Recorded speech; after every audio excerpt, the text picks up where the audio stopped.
नमस्कार बच्चों, आज हम 10वीं कक्षा का दूसरा पाठ पढ़ेंगे, लक्ष्मी, जिसके लेखक है गुरबचन सिंह। उनका परिचय हम पहले देखेंगे। सुप्रसिद्ध कहानीकार गुरबचन सिंह जी ने साहित्य के अनेक क्षेत्रों में मुक्त लेखन किया है। आपकी भाषा सरल और प्रवाही है, इसी वजह से आपका साहित्य रोचक बन पड़ा है। गद्य संबंधी प्रस्तुत संवादात्मक कहानी में कहानीकार ने दिए गए वचन के प्रति जिम्मेदारी और प्राणिमात्र के प्रति दया की भावना व्यक्त करते हुए पशु प्रेम दर्शाया है। लेखक का कहना है कि अनुपयोगी हो जाने पर भी प्राणियों का पालन पोषण करना ही मानवता है। यह एक संवादात्मक कहानी है। इस कहानी के दो उद्देश्य हैं। पहला उद्देश्य यह है कि अगर हमने किसी को वचन दिया है तो वो हमें निभाना, किसी भी हाल में निभाना है, ये एक उसका उद्देश्य है। और दूसरा उद्देश्य है, अगर कोई भी प्राणी या पशु अगर हमारे लिए निरुपयोगी भी है तो भी हमें उसका अच्छी तरह से पालन पोषण करना चाहिए। तो ये उद्देश्य इस कहानी के है। सबसे पहले संक्षेप में मैं आपको ये कहानी पहले बताती हूँ, फिर हम इसके बाद ये कहानी पढ़ेंगे। इस कहानी के मूल पात्र है करामत अली, उनकी पत्नी का नाम है रमजानी, उनके बेटे का नाम है रहमान, उनके दो मित्र हैं उनके साथ में जो काम करते हैं, एक है नईम और दूसरा है ज्ञान सिंह। करामत अली और ज्ञान सिंह ये बहुत अच्छे मित्र हैं, एक दूसरे के पड़ोसी भी हैं। और ज्ञान सिंह को मवेशी पालने का बहुत शौक है। मवेशी मतलब कृषि कार्य में उपयुक्त तथा दुधारू पशु। तो ज्ञान सिंह को मवेशी पालने का शौक है, इसीलिए ज्ञान सिंह ने एक जर्सी गाय खरीदी है जिसका नाम है लक्ष्मी। उसी के नाम से ये कहानी है। और दोनों एक साथ ही एक ही कारखाने में काम करते हैं, करामत अली और ज्ञान सिंह दोनों एक साथ ही कारखाने में जाते हैं और आते भी हैं। लेकिन जब उनके कारखाने से उनके अवकाश का समय आया ज्ञान सिंह का, तो उनको वो मकान छोड़ना पड़ा। वो लक्ष्मी गाय को बेच भी नहीं सकता था और उसको अपने साथ भी नहीं लेके जा सकता था, इसीलिए उसने करामत अली को वो गाय सौंपी। करामत अली ने बहुत अच्छी तरह से उसकी देखभाल की। लेकिन बाद में जब लक्ष्मी गाय बूढ़ी हो गई, उसे दूध देना बंद कर दिया, फिर उसके चारा पानी का खर्च भी निकलना बंद हो गया और महंगाई के जमाने में करामत अली उसको संभालने में बाद में असमर्थ था। खुद के स्वार्थ के लिए वो उसे बेचना भी नहीं चाहता था, क्योंकि उसने ज्ञान सिंह को, अपने मित्र को वचन दिया था कि वो अच्छी तरह से उसकी देखभाल करेगा। फिर उसके सामने बहुत बड़ा प्रश्न था कि अभी ये गाय का करेंगे क्या। उसको सिर्फ खाली बिठा के खिला पिला नहीं सकते। फिर उसने अंत में यह निर्णय लिया कि उसे गौशाला में छोड़ाए, जहाँ पे उसका अच्छी तरह से देखभाल हो सकती है उसके अंत तक। तो इस प्रकार ये कहानी है। ये कहानी अब हम पढ़ेंगे। उस दिन लड़के ने तैश में आकर लक्ष्मी की पीठ पर 4 डंडे बरसा दिए थे। वह बड़ी भयभीत और घबराई थी। तैश में मतलब क्रोध के आवेश में आके जो भी उसके पास जाता, सिर हिला उसे मारने की कोशिश करती या फिर उछलती कूदती, गले की रस्सी तोड़कर खूंटे से आजाद होने का प्रयास करती। करामत अली का जो बेटा था रहमान, उसने उसे तैश में आके, गुस्से में आके लक्ष्मी को मारा था और उसको चोट भी आई थी। इसीलिए वो क्या करती थी, भयभीत और घबराई थी और किसी को अपने पास नहीं आने देती थी, उछलती कूदती थी और गले की रस्सी तोड़कर खूंटे से आजाद होने का प्रयास करती थी। करामत अली इधर 2-4 दिनों से अस्वस्थ था, लेकिन जब उसने यह सुना कि रहमान ने गाय की पीठ पर डंडे बरसाए हैं, तो उससे रहा नहीं गया। वह किसी प्रकार चारपाई से उठकर धीरे धीरे चलकर बथान में आया। बथान मतलब पालतू गाय बैल रखने का स्थान, उसे बोलते हैं बथान। आगे बढ़कर उसके माथे पर हाथ फेरा, पुचकारा और हौले से उसकी पीठ पर हाथ फेरा। लक्ष्मी के शरीर में एक सिरहन सी दौड़ गई। ओह, कमबख्त ने कितनी बेदर्दी से पीटा है। उसकी बीबी रमजानी बोली, लो चोट की जगह पर यह रोगन लगा दो, बेचारी को आराम मिलेगा। रोगन मतलब जो मरहम डाल के जो तेल बनाया जाता है, उसको बोलते हैं रोगन। करामत अली गुस्से में बोला, क्या अच्छा हो अगर इसी लाठी से तुम्हारे रहमान के दोनों हाथ तोड़ दिए जाए। कहीं इस तरह पीटा जाता है। रमजानी बोली, लक्ष्मी ने आज भी दूध नहीं दिया। उसकी सजा इसे लाठियों से दी गई। रहमान से गलती हो गई, इसे वह भी कबूलता है। रमजानी कुछ क्षण खड़ी रही, फिर वहां से हटती हुई बोली, देखो अपना ख्याल रखो, पाव इधर उधर गया तो कमर सिकवाते रहोगे। रमजानी ने करामत, उसकी तबीयत खराब थी इसलिए रमजानी उसको बोली कि अगर पाव इधर उधर गया तो तुम्हारी कमर में मोच भी आ सकती है, इसलिए अपना ख्याल रखो। करामत अली ने फिर प्यार से लक्ष्मी की पीठ सहलाई। सहलाना मतलब प्रेम पूर्वक हाथ फेरना। मुंह ही मुंह में बड़बड़ाया, माफ कर लक्ष्मी, रहमान बड़ा मूर्ख है, उम्र के साथ तू भी बूढ़ा गई है। डेयरी फार्म के डॉक्टर ने तो पिछली बार ही कह दिया था यह तेरा आखिरी बरस है। लक्ष्मी शान खड़ी अपने जख्मों पर तेल लगवाती रही। वह करामत अली के मित्र ज्ञान सिंह की निशानी थी। ज्ञान सिंह और करामत अली एक दूसरे के पड़ोसी तो थे ही, वे कारखाने में भी एक ही विभाग में काम करते थे। प्रायः एक साथ ड्यूटी पर जाते और एक साथ ही घर लौटते। ज्ञान सिंह को मवेशी पालने का बहुत शौक था। प्रायः उसके घर के दरवाजे पर भैंस या गाय बंधी रहती थी। 3 बरस पहले उसने एक जर्सी गाय खरीदी थी, उसका नाम उसने रखा था लक्ष्मी। अधेड़ उम्र की लक्ष्मी इतना दूध देती थी, अधेड़ मतलब जिसकी आधी उम्र बीत गई है, ऐसी उम्र की, इतना दूध देती थी कि उससे घर की जरूरत पूरी हो जाने के बाद बाकी दूध गली के कुछ घरों में चला जाता। दूध बेचना ज्ञान सिंह का धंधा नहीं था, केवल गाय को चारा और दर्रा आदि देने के लिए कुछ पैसे जुटा लेता था। दर्रा मतलब अनाज का कुछ अंश, जिसको दर्रा बोला जाता है। नौकरी से अवकाश के बाद ज्ञान सिंह को कंपनी का वह मकान खाली करना था। समस्या थी तो लक्ष्मी की। वह लक्ष्मी को किसी भी हालत में बेच नहीं सकता था, उसे अपने साथ ले जाना भी संभव नहीं था। जब अवकाश में 10-15 दिन ही रह गए तो करामत अली से कहा, मियाँ अगर लक्ष्मी को तुम्हें सौंप दूं तो क्या तुम उसे स्वीकार करोगे? मियाँ करामत अली ने कहा था, नेकी और पूछ भला इससे बड़ी खुशनसीबी मेरे लिए और क्या हो सकती है। करामत अली पिछले 1 वर्ष से उस गाय की सेवा करता चला आ रहा था। गाय की देखभाल में कोई कसर नहीं छोड़ रखी थी, क्योंकि उसने अपने जो मित्र था ज्ञान से उसको उसने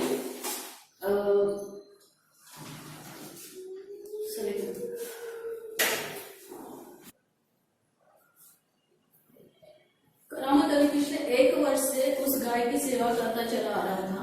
गाय की देखभाल में कोई कसर नहीं छोड़ रखी थी, क्योंकि उसने उसके मित्र को, उसके दोस्त को वचन दिया था कि वो गाय की अच्छी तरह से देखभाल करेगा।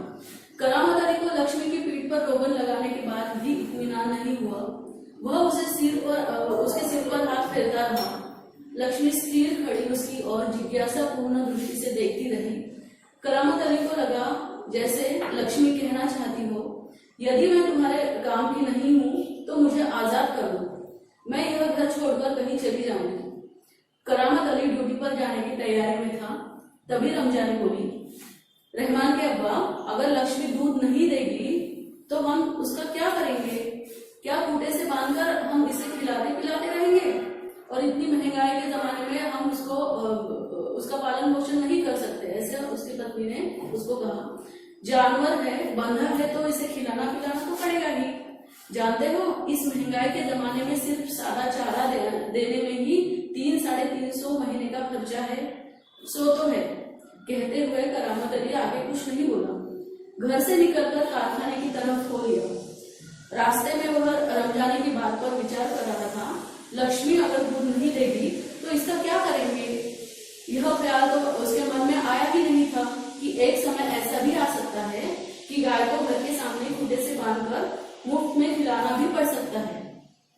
उसके साथी नईम ने उसे कुछ परेशान देखा तो पूछा, करामत मियाँ क्या बात है, बड़े परेशान नजर आते हो, खैरियत तो है? ऐसी कोई विशेष बात नहीं है, कुछ तो होगा। क्या बताऊं, गाय ने दूध देना बंद कर दिया है, बूढ़ी हो गई है, बैठा कर खिलाना पड़ेगा। और इस जमाने में गाय भैंस पालने का खर्चा, इसमें परेशान होने की क्या जरूरत है, गाय बेच दो। करामत अली ने हौका भरते हुए कहा, हौका मतलब दीर्घ निश्वास लेते हुए कहा, हाँ परेशानी से छुटकारा पाया जा सकता है, बहुत आसान तरीका है, लक्ष्मी को बेच दिया जाए।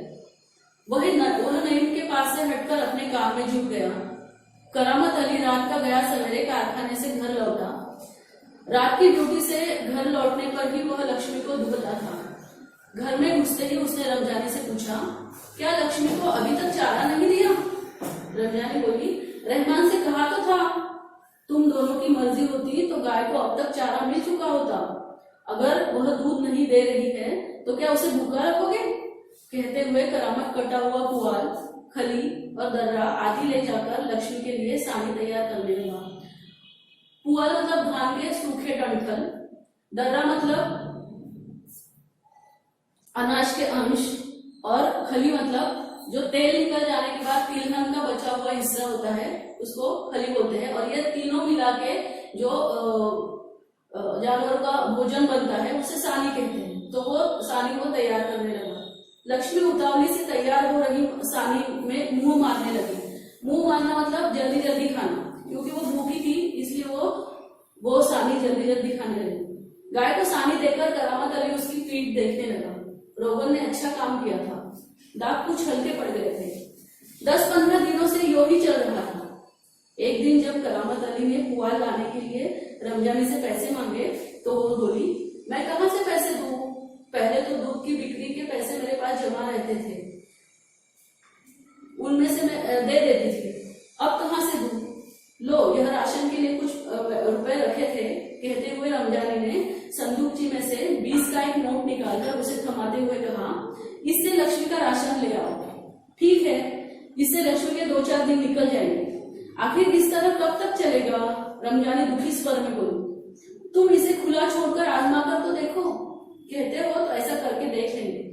अगर उसे खुला छोड़ा तो वो कुछ घास वगैरह खाकर अपना पेट भर सकती है, ऐसा रमजानी का बोलना था। दूसरे दिन रहमान सवेरे 8-9 बजे के करीब लक्ष्मी को इलाके से बाहर, जहाँ नाला बहता है, जहाँ झाड़ झंकाड़ और कहीं धूप के कारण जमीन भरी नजर आती है, छोड़ आया। धूप मतलब एक प्रकार की घास जिसे दुर्वा भी बोलते हैं। तो वहां पे वो उसको छोड़ आया ताकि वह घास इत्यादि खाकर अपना कुछ पेट भर ले। लेकिन माँ बेटे को यह देखकर आश्चर्य हुआ कि लक्ष्मी 1-1.5 घंटे बाद ही घर के सामने खड़ी थी। उसके गले में रस्सी थी। एक व्यक्ति उसे रस्सी को हाथ पे थामे कह रहा था, यह गाय क्या आप लोगों की है? रमजानी ने कहा, हाँ, यह हमारी गाय का सारा चारा खा गई है। इसे आप लोग बांध कर रखे, नहीं तो काजी हाउस में पहुंचा देंगे। काजी हाउस मतलब सरकारी मवेशी खाना, जहाँ पे लावारिस पशुओं को बंद करके रखते हैं। रमजानी चुप खड़ी आगंतुक की बातें सुनती रही। आगंतुक मतलब जिसे हम बुलाते नहीं है, वो अपने आप जो आता है उसको आगंतुक बोलते हैं। दोपहर बाद जब करामत अली ड्यूटी से लौटा और नहा धोकर कुछ नाश्ते के लिए बैठा तो रमजानी उससे बोली, मेरी मानो तो इसे बेच दो। फिर बेचने की बात करती हो? कौन खरीदेगा इस बुढ़िया को? रहमान कुछ कह तो रहा था, उसे कुछ लोग खरीद लेंगे। उसने किसी से कहा भी है, शाम को वह तुमसे मिलने भी आएगा। करामत अली सुनकर खामोश रह गया। उसे लग रहा था सब कुछ उसकी इच्छा के विरुद्ध जा रहा है, शायद जिस पर उसका कोई होश नहीं था। करामत अली यह अनुभव करते हुए कि लक्ष्मी की चिंता अब किसी को नहीं है, खामोश रहा। उठा और घर में जो सूखा चारा पड़ा था उसके सामने डाल दिया। लक्ष्मी ने चारे को सूंघा और फिर उसकी तरफ निराशापूर्ण आंखों से देखने लगी, जैसे कहना चाहती हो, मालिक यह क्या? आज क्या मेरे भागने के लिए यह सूखा चारा ही है, दर्रा बली कुछ नहीं है। करामत अली उसके पास से उठकर मुंह हाथ धोने के लिए गली के नुक्कड़ पर नल की ओर चला गया। 7-8 बजे के करीब रहमान एक व्यक्ति को अपने साथ लाया। करामत अली उसे पहचानता था। इसके पहले कि उससे कुछ औपचारिक बातें हो, करामत अली ने पूछा, क्या तुम गाय खरीदने आए हो? उसने जवाब में कहा, हाँ, बूढ़ी गाय है, दूध नहीं देती। तो क्या हुआ? तुम इसे लेकर क्या करोगे? मैं कहीं और बेच दूंगा। यह तुम्हारा पुराना धंधा है, मैं जानता हूँ, मुझे तुम्हें गाय नहीं बेचनी। करामत मियाँ ने उसे कोरा जवाब दे दिया। मतलब कोरा जवाब देना मतलब साफ मना कर दिया उसको कि मैं तुम्हें गाय नहीं बेचूंगा। रमजानी करामत के चेहरे के भाव भागती हुई बोली, क्या यह भी कोई तरीका है आने वाले को खड़े खड़े धुतकार कर भगा दो? तुम जानती हो वह कौन है? करामत अली ने कटु स्वर में कहा। वह लक्ष्मी को ले जाकर वहां बेचाएगा जहां यह टुकड़े टुकड़े होकर बिक जाएगी। मेरे दोस्त ज्ञान सिंह को इसका पता चल गया तो वह मेरे बारे में क्या सोचेगा। मैंने उसको वचन दिया था कि मैं उसकी अच्छी तरह से देखभाल करूंगा और अंत तक उसको संभालूंगा, लेकिन उसको अगर पता चल गया मैंने उसको मारने के लिए बेचा है तो वो मेरे बारे में क्या सोचेगा। उस दिन करामत अली बिना कुछ खाए पिए रात को बिना बिस्तर की चारपाई पर पड़ा रहा। नींद उसकी आंखों से कोसों दूर थी। रात काफी निकल चुकी थी। सवेरे देर तक वह लेटा ही रह गया। कुछ देर बाद करामत अली ने चारपाई छोड़ी, मुंह हाथ धो घर से बाहर निकल पड़ा।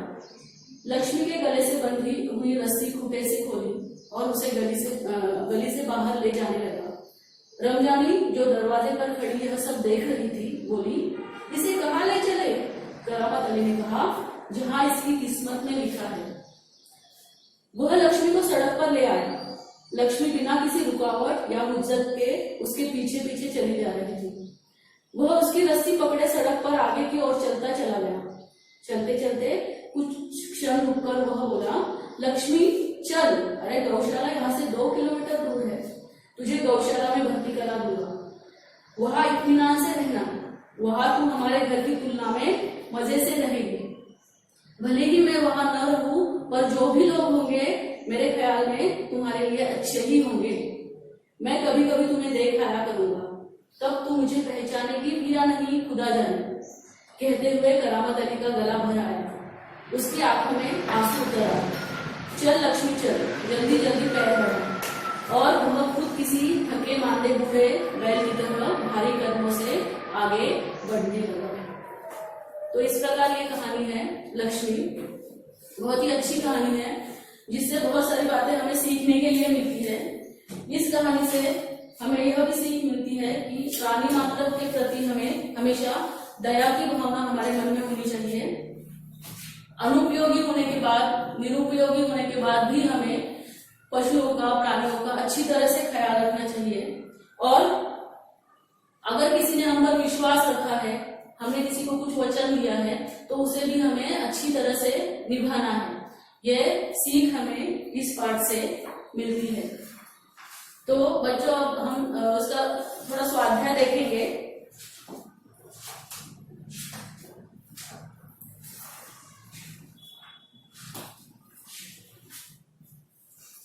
यहाँ पे देखो पहला प्रश्न है, संजाल पूर्ण कीजिए। मार के कारण लक्ष्मी के व्यवहार में आया परिवर्तन। अभी आप सबको पता है, आपको पैराग्राफ आएंगे और उस पर से आपको क्वेश्चन लिखने हैं, आंसर लिखने हैं। तो आपको वो आंसर के अलग अलग पार्ट, छोटे छोटे हिस्से बनाने आने चाहिए। तो यहाँ पे 4 उसके आपको आंसर लिखने हैं। तो वो सेंटेंस के आपको 4 हिस्से करके वो आंसर लिखना है। तो मार के कारण लक्ष्मी के व्यवहार में आया परिवर्तन क्या क्या है? एक तो वो भयभीत और घबराई हुई थी, उछल कूद रही थी और गले की रस्सी तोड़कर खूंटे से आजाद होने का प्रयास करती थी, और जो भी उसके पास जाता उसे सिर हिलाकर मारने की कोशिश करती थी। ऐसे 4 पॉइंट आपको वहां पे लिखने हैं। दूसरा है उचित घटनाक्रम लगाकर वाक्य फिर से लिखिए। यहाँ पे घटनाक्रम उल्टा पुल्टा दिया है, वो हमें सही करके लिखना है। 4 वहां पे वाक्य है, वो घटनाक्रम के अनुसार हमें वहां पे लिखने हैं। तीसरा प्रश्न है, ज्ञान सिंह का पशु प्रेम दर्शाने वाली बातें। ज्ञान सिंह का पशु प्रेम दर्शाने वाली बातें कौन कौन सी है? एक तो उसे मवेशी पालने का शौक है, उसके घर के दरवाजे पर हमेशा गाय या भैंस बंधी रहती थी, उसने 3 साल पहले एक जर्सी गाय खरीदी थी और परेशानी होने पर भी वो वह गाय को नहीं बेचता। यह उसका पशु प्रेम दर्शाने वाली बातें हैं। गलत वाक्य सही करके लिखिए। वाक्य में जो भी गलत है वो हमें शब्द होगा, एक शब्द होगा या 2-3 शब्द होंगे, वो हमें सही करके लिखना है। जैसे कि यहाँ पे करामत अली पिछले 4 सालों से गाय की सेवा करता चला आ रहा था, तो 4 सालों से नहीं, उसका सही जवाब है करामत अली पिछले 1 साल से गाय की सेवा करता चला आ रहा था।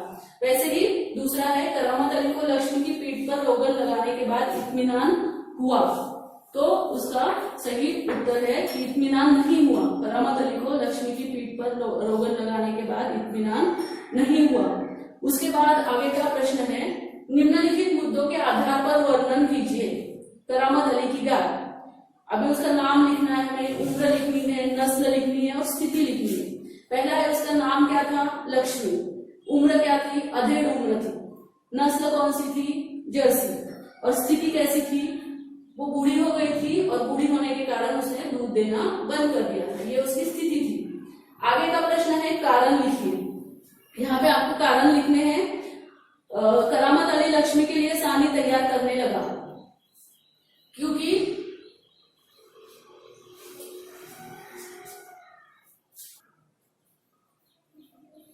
आगे का प्रश्न है कारण लिखिए। करामत अली लक्ष्मी के लिए सानी तैयार करने लगा क्योंकि उसे रमजानी और रहमान ने खाने के लिए कुछ भी नहीं दिया था और वो भूखी थी। रमजानी ने करामत अली को रोगन दिया। क्यों दिया, क्योंकि रहमान ने उसे मारा था, इसलिए उसको चोट आई थी और उस पर लगाने के लिए उसने रोगन दिया था। रहमान ने लक्ष्मी को इलाके से बाहर छोड़ दिया। क्यों छोड़ा, ताकि वहां पे वो कुछ घास खाकर अपना पेट भर सके। करामत अली ने लक्ष्मी को गौशाला में भर्ती किया। क्यों उसने गौशाला में भर्ती किया, वह लक्ष्मी को भूखा मरता नहीं देख सकता था, इसीलिए उसने उसको गौशाला में भर्ती कर दिया। अभी आगे का प्रश्न है हिंदी मराठी में समोच्चारित शब्दों के भिन्न अर्थ लिखिए। मतलब आपको एक शब्द दिया जाएगा, उसका हिंदी अर्थ और मराठी अर्थ दोनों आपको लिखने हैं। जैसे कि खत, खत का हिंदी अर्थ है पत्र और मराठी है खाद। वैसे ही आपको पीठ, खाना, चारा, कल इसका लिखना है। जैसे कि पीठ का हिंदी का अर्थ है शरीर का एक अंग और पीठ का मराठी अर्थ है आटा। वैसे ही खाना हिंदी अर्थ है भोजन और खाने का मराठी अर्थ है दराज। चारा उसका हिंदी अर्थ है उपाय और चारा का मराठी अर्थ है जानवरों का खाना। कल हिंदी अर्थ है बीता हुआ या आने वाला समय और कल का मराठी अर्थ है रुझान या प्रवृत्ति। तो इस प्रकार ये पाठ यहाँ पे खत्म होता है और इस प्रकार इसका स्वाध्याय भी आपको लिखना है। धन्यवाद।